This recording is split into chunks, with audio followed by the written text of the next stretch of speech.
बतलाइए धनराज। मैं अपने भाइयों में सबसे बड़ा और सबका प्रिय, अतः मैं अपने आप को दांव पे रखता हूं।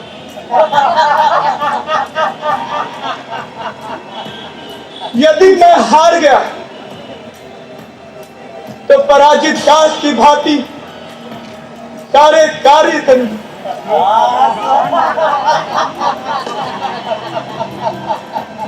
इससे उत्तम बात और क्या हो सकती है धर्मराज? उन्होंने स्वयं को दांव पे रखा है। अब मैं पासा फेंकता हूँ।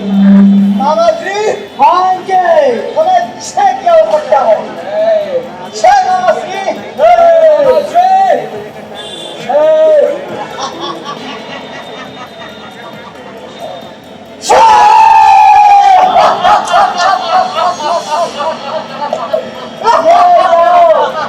मैं नहीं जीता। किंतु राजन, धन से रहते हुए स्वयं को हार जाना, यह आपसे बहुत बड़ा अधर्म हुआ है। धन से रहते हुए स्वयं को हार जाना महापाप है।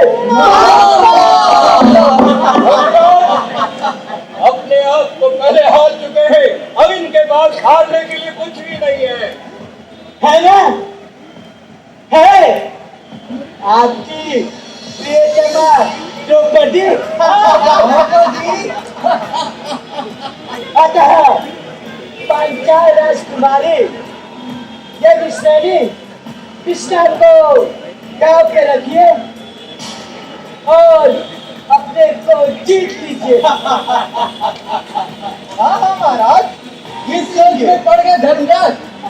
इससे अच्छा अवसर आपको पुनः नहीं मिल सकेगा। बहुत ही क्षोभ और अपार दुख के साथ नीलकुंचित दीर्घकेशी साक्षात लक्ष्मी समान सर्वांग सुंदरी द्रौपदी को दांव पे लगी।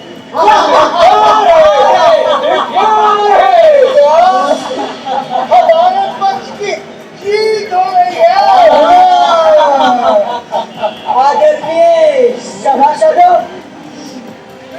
अब मैं इस दाव के लिए पासा फेंकता हूँ।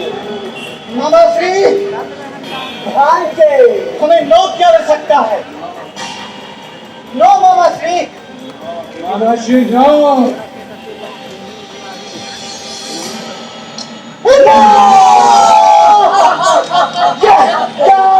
नहीं जीता।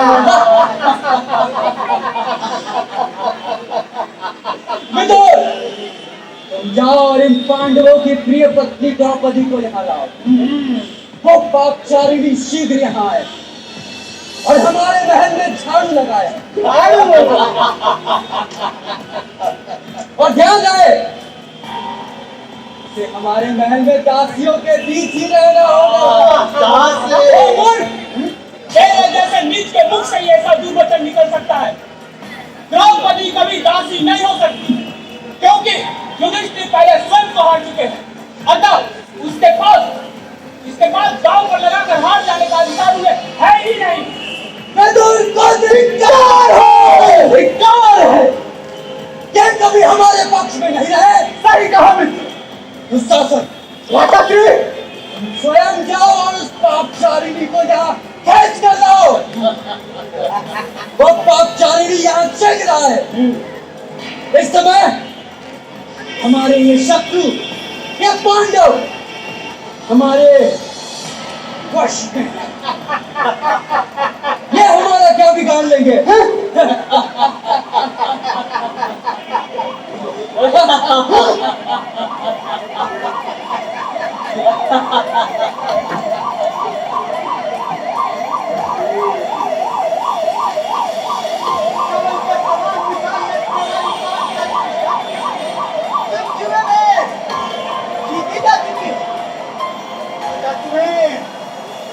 की सेवा करनी होगी। अभी तुम्हें रात बनाने चलना होगा।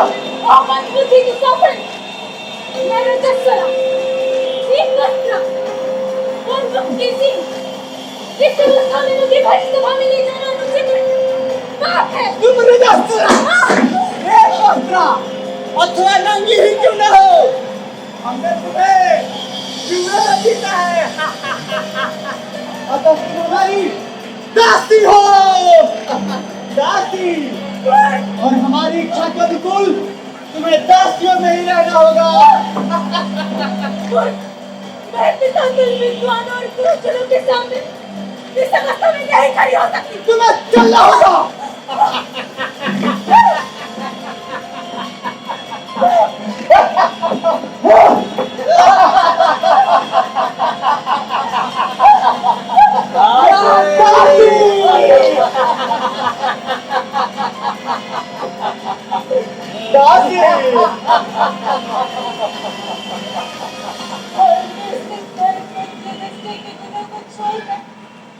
उनके परमाणु तुल्य दोस्त को भी अपने मुझसे कहना चाहता हूं। किंतु बेकार परमाणुओं की सभा को जहाँ इस महामारी द्वारा की जा रही है उनके संगम में रहकर वहाँ धर्म से मेरे क्रोध है। क्या पितामह थे राजा धृतराष्ट्र और मेरे विरोध जैसे धर्म सभा का मर्यादा बोलने बोलने पर इतना छीन हो चुका है कि इस महाधर्म को भी देखकर उनकी आत्मा नहीं झुकाती।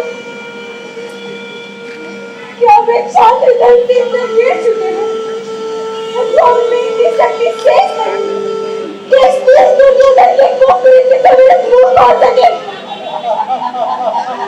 यदि ऐसा नहीं है तो इस सभा के वरिष्ठ मेरे प्रश्न का उत्तर दें कि मैं धर्म के अनुसार जीती गई हूँ अथवा नहीं। समझाता हूँ, जो स्वामी नहीं है वो पराये धन को दांव पर नहीं लगा सकता, किंतु धर्म का स्वरूप अत्यंत सूक्ष्म है। इसे किसी भी परिधि में बांधा नहीं जा सकता। अतः मैं तुम्हारे प्रश्नों का विवेचन नहीं कर सकता। ये शकुनी सभी मनुष्यों में दुख विद्या का द्वितीय ज्ञाता है। स्वयं को हारने के बाद इसी ने तुम्हें दांव पर लगाने के लिए उकसाया था और धर्मराज युधिष्ठिर इसे शकुनी का छल नहीं मान रहे। अतः मैं तुम्हारे प्रश्नों का उत्तर नहीं दे सकता।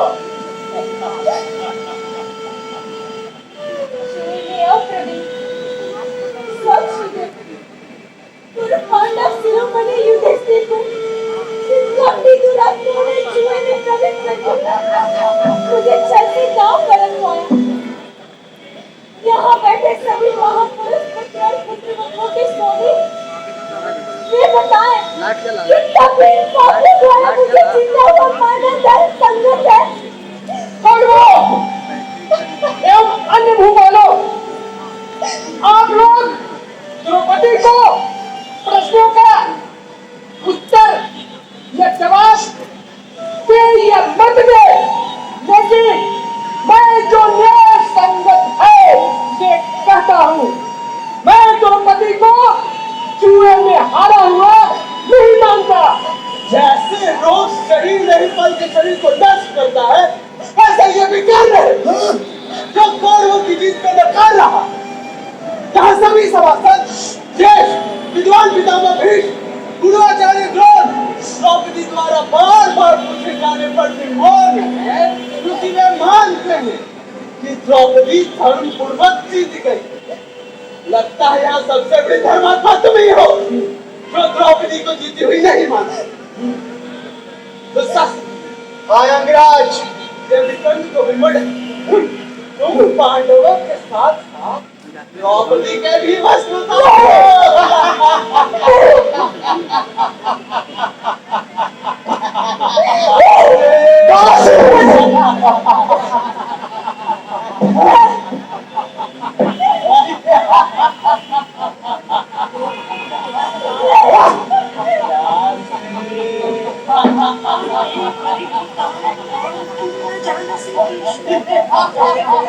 नाथ हे ब्रजनाथ कौरवार्णवग्नां मामोद्वार स्वजनानन कृष्ण कृष्ण महायोगी विश्वात्मना विश्वभान प्रपन्नां पाहि गोविंद गुरु मध्यावशीलम्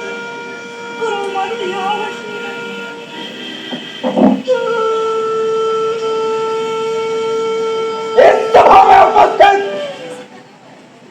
देश देशांतर से आए हुए सारे भूपति एवं ज्येष्ठगण, यह जो शासन का पापा अंत है, मैं भीम इस भारी सभा में यह प्रतिज्ञा करता हूं कि आने वाले युद्ध में मैं इसकी छाती को चीरकर इसका रक्त पीऊंगा। यदि मैं ऐसा न कर सका तो मुझे अपने पूर्वजों की पुण्य गति न प्राप्त हो। स्मरण रहे, दास को काट जाओ।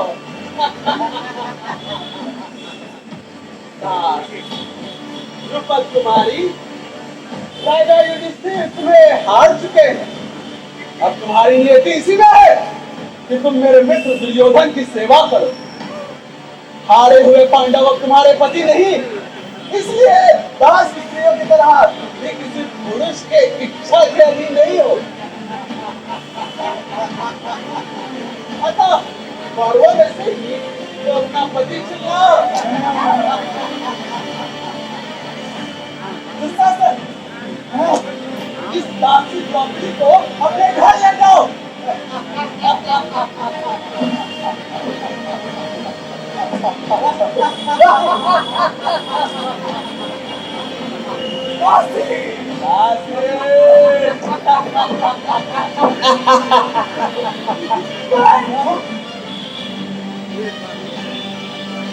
वायु द्वारा भी मेरे शरीर पर स्पर्श जिन पांडवों को सह नहीं था, वे पांडव इस भारी सभा में मेरे किसी औरत को तुम देख रहे। कहाँ चला गया भाई मंचों का चक्रा मैं पूरा खुशियों से लिया। मेरे साथ जीती गई हुआ समय कल्याणी, भीषण संकट में भी पड़कर तुम अपने शक्ति का प्रयोग न करके धर्म की ओर देख रही हो। तुम्हारा आचार व्यवहार सब तुम्हारे योग्य है। द्रोणाचार्य धर्म के लोग सर झुकाए ऐसे बैठे हैं जैसे निष्प्राण हो गए हो। मतलब मैं तुम्हारे प्रश्नों का उत्तर नहीं दे सकता, स्वयं धर्मराज ही तुम्हारे प्रश्नों का उत्तर देंगे।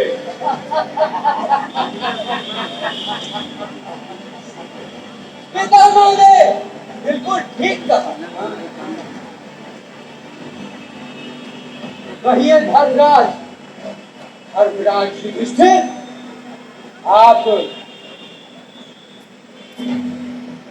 द्रौपदी को हारा हुआ नहीं मानते? सावधान दुर्योधन, सावधान! इस भारी सभा में जो तुम अपनी जंघा का प्रदर्शन कर रहे हो, यह निर्लज्जता और पापाचार का अंत है। मैं इस भारी सभा में यह घोषणा करता हूँ कि मैं भी आने वाले युद्ध में तुम्हारे निर्जालों को छत विछत अपनी कदम से न कर डाला तो मैं पुण्य गति को न प्राप्त होंगी।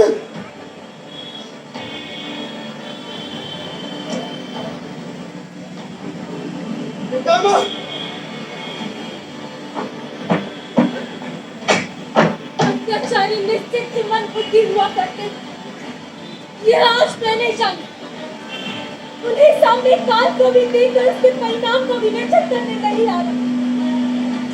तो मुझसे सुनो निष्ठुराधम, तुम्हारे उस पापाचार में उस भयंकर युद्ध को निमंत्रित कर डाला है जिसमें तुम सभी मारे जाओ। तुम्हारी स्त्रियां तुम्हारी छत विछत काया पर लोट पोट कर रोएंगी जैसे आज मैं रोई। तुम्हारे रक्त से रंजित वस्त्र पहने खुले बालों जैसी अवस्था में हस्तिनापुर में वैसे ही प्रवेश करेंगी जैसे आज मैं रक्त रंजित खुले बालों जैसी अवस्था में इस नगर से प्रस्थान करूं। इस सभा में मैं अपने समुचित उत्तर तो नहीं सुन सकी, किंतु करती हूँ मैं प्रतिज्ञा कि जब तक इन दुष्टात्मक गौरवों के रक्त से मैं अपने इन प्रकीर्ण केसों को शीश न लूं, मैं इन्हें नहीं संभालूंगी।